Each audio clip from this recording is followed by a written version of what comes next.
So thank you very much again for your introduction and for inviting me to speak.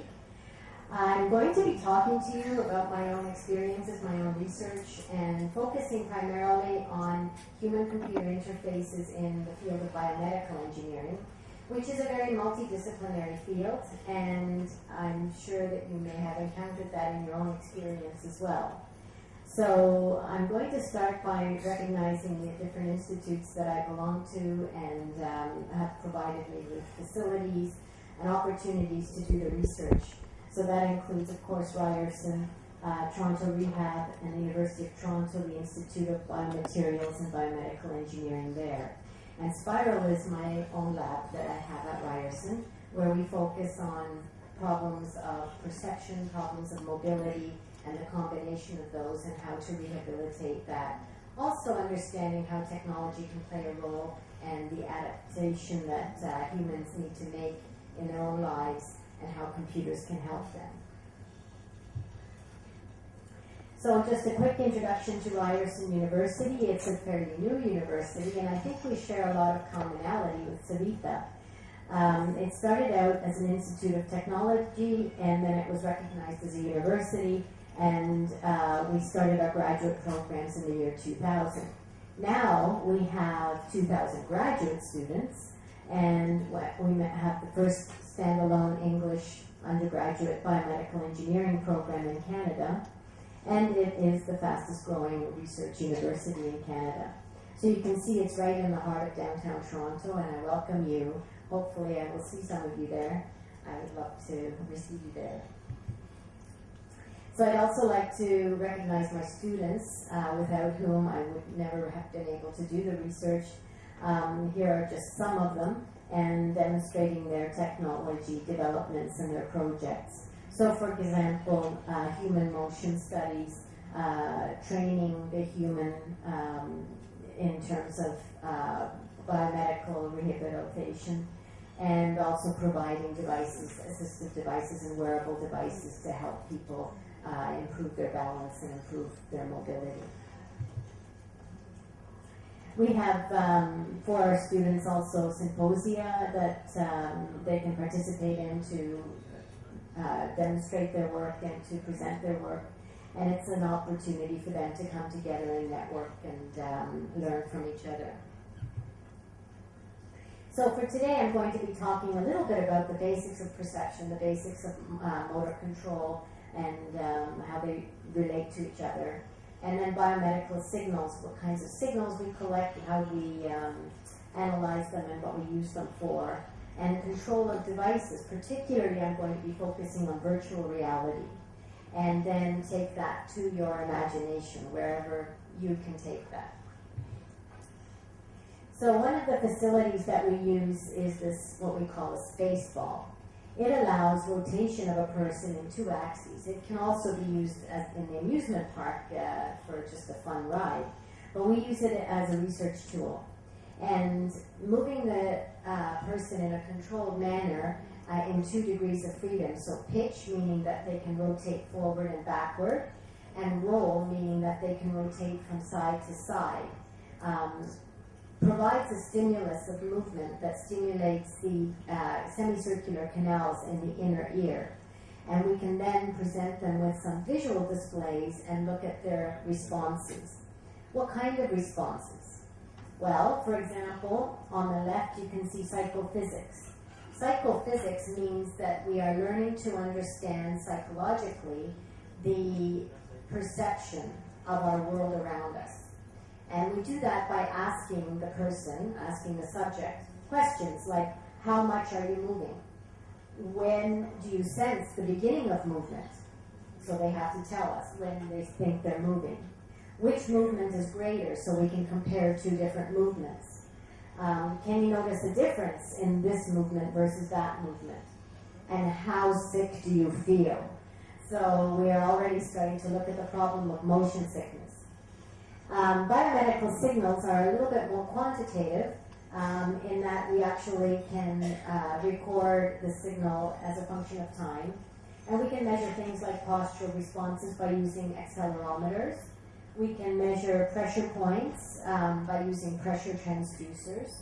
We can measure eye movements, which I'll talk a little bit about later, and brain signals, which are EEG signals, and electromyography, which are EMG signals. These are recorded from the muscle responses. So different parts of the body can produce different reactions to self-motion, and all of those are important to understand the actual interpretation, the human interpretation of these motion inputs. So ultimately, the objective of this work is to improve human balance and mobility. We don't want people to break bones. We don't want them to lose their mobility and their independence, especially as people get older. We want them to have independence and a good quality of life for a long time. So you can see here on the top right corner is the vestibular system. That's located in our inner ear. We have two sets, one in each ear. And you can see in the bottom part of that top right corner, let me move over here, is the cochlea, which is what we hear with. But in the top part of the diagram is the vestibular system. And you can see three canals. They're liquid filled, and as our head rotates in one plane or another, one of those canals has liquid that sets in motion. And there are hair cells that then get bent. The hairs get bent by the liquid moving, and that signals the brain that we're actually moving. But that's not the only way we know we're moving, because the brain uses all of its senses. So this is actually, the vestibular sense is the most direct sense of self-motion, but it's also one of the most subtle senses. You can see on the left there are so many different inputs into how we maintain our balance. And then what is the output? The output is the muscles, and even they have sensors. So they have proprioceptive sensors and muscle sensors that give signals back to the brain to provide feedback control. So we have a control system that manages our muscular control and our motor movements. You can see that balance is not only a task of our own body control system, but it's also a task that depends on our environment. So, for example, are we in a work situation? Are we in an amusement park? What are the different things around us that affect our ability to perform a task properly? And then the nature of the task, of course, and then the individual. So you can see that the individual may not have the same abilities as another individual. They may need to have some assistive devices or aids that help them perform a task in a given environment. So all of these things have to be considered. Now, one of the tests that we have done is a classical set of balance tests. And we have done that by looking at people that can stand on such a wobble board or a balance board and measuring how well they can keep their balance. We can do that, and we also looked at the effect of arm movements on human balance. We also did other tests like stepping up and down stairs, standing and sitting, and then walking along a prescribed path to see what effect arm movements have. So we found that on the right-hand side, you can see that the ability to balance better and perform better in the tasks was significantly affected by using the arms to help you. So what does that mean? Well, that means that arms are very important to help us keep our balance. And so we can now design tasks and design computer systems knowing this, that if we are in, let's say, a moving vehicle, then we need to have our arms free so that we can move our bodies better and maintain our base of support so that we can move around and access information and view our environment and control the systems. Another way that we collect data is pressure points. And here you can see a set of pressure transducers on the bottom of the foot and the type of signals that we collect from those sensors. And again, we can get some idea of how the balance is shifting from the front to the back of the foot and how we are able to stabilize ourselves in any given situation or task. Then we can start to design rehabilitation systems and assistive devices. For example, on the left-hand side is a patient with a spinal cord injury.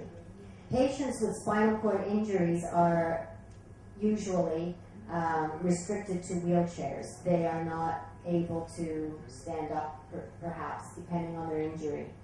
And so what happens is the muscles atrophy, which can lead to all kinds of side effects and complications.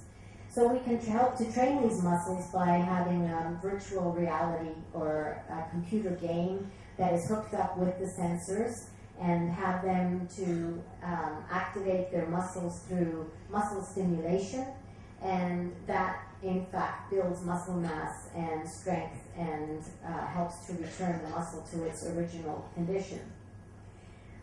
Likewise, we can transfer the control system or the system, rehabilitation system, right to the person so they can wear the system.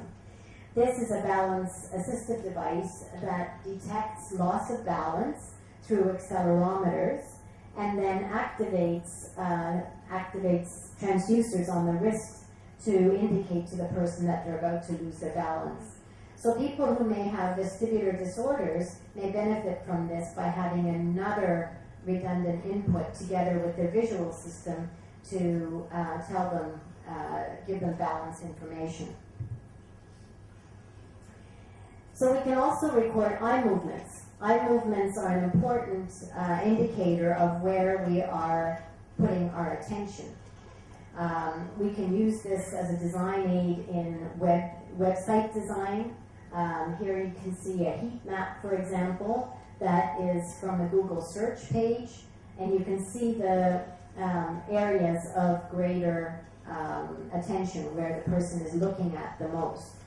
And so that's important for us as designers to know where we want to put the information, how we want to portray the information, because we can now test subjects and measure their eye movements and see whether they are in fact getting the information that we want them to. And these eye movement detecting systems are very helpful also in assessing balance control, because eye movements are a natural output of the human balance control system that takes in visual inputs as well as vestibular inputs. They get combined, and then the output is a corresponding eye movement. So it's a very, very useful tool. Ultimately, we can also record EEGs, which are brain signals. And this is an example of a device that collects brain signals. It's a fairly modern device because often in order to get good quality signals from EEG, they're very, very small signals. We need to have very special electrodes. But because of advances in signal processing, we're able to have some fairly non-invasive looking sensors that we can place on the head and record some fairly advanced signals and analyze them. So here, for example, this device is able to make the difference between different emotions. There are also systems and programs that can differentiate between control commands that you may be thinking. If you wear this, you can actually make something happen just with your thoughts. So this is probably one of the future ways that we can start to control some of the computers around us. And then that brings me to virtual reality. Virtual reality is an environment that seems real but is not real. It's virtual. And it's a very useful tool for many, many things. So here are just some examples. On the top right, you can see a flight simulator on which